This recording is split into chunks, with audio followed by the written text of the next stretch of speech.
कलाकारनि में आ सूमरा मुंहिंजो हिकिड़ो अर्ज़ु सुणेज जे मरी वञा तुंहिंजे मुल्क मलीर में त मूंखे खथी खफ़न ॾेज पोइ उते लोड़ लटेज जिते झूपा मुंहिंजे झांगीड़नि जा सूंहं विञायमि सूमरा मुंहिंजो मेरो मोह थियो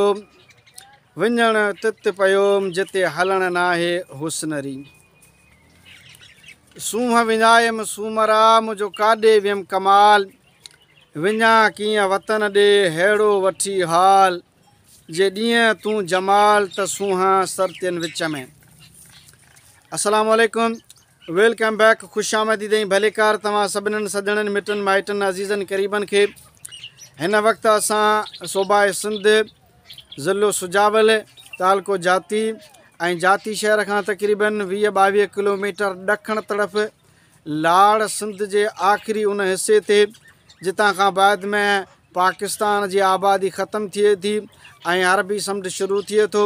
ऐं अरबी समुंड खां बाद में इंडिया जो बॉर्डर शुरू थी वञे थो। उन जाइ ते असां वाक़ई मौजूदु आहियूं। मुंहिंजे पोयां जेकी मज़ार तव्हां ॾिसी रहिया आहियो इहा लाड़ सिंध जी मशहूरु दरगाह पीर सूमर जे नाले सां मशहूरु ऐं मअरूफ़ आहे ऐं उन जे आतियाते में हीअ जेकी तव्हां मुंहिंजे पोयां मज़ार शरीफ़ ॾिसी रहिया आहियो इहा हज़रत पीर सूमर जे वालदे गिरामी जे नाले सां ॼाती ऐं सुञाती वञे थी। पीर सूमरो केरु आहे, किथे जो आहे, कॾहिं आयो, हिते कीअं पहुतो ऐं अॼु खां तक़रीबन केतिरा 100 साल अॻियां आयो हुयो। असां इन जी खूजनाज में ऐं उन जे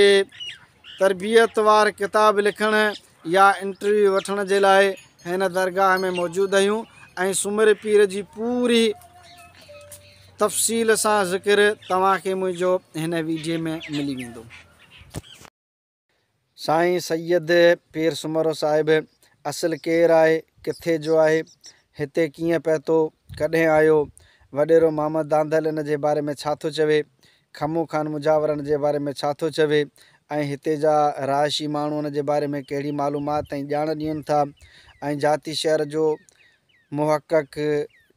साईं रसूल बख़्श तमीमी साहिब जंहिं ज़िले ठठे ते मुकमल तारीख़ी किताब लिखियो आहे ऐं जातीअ जी तारीख़ लिखी आहे, उन्हनि जो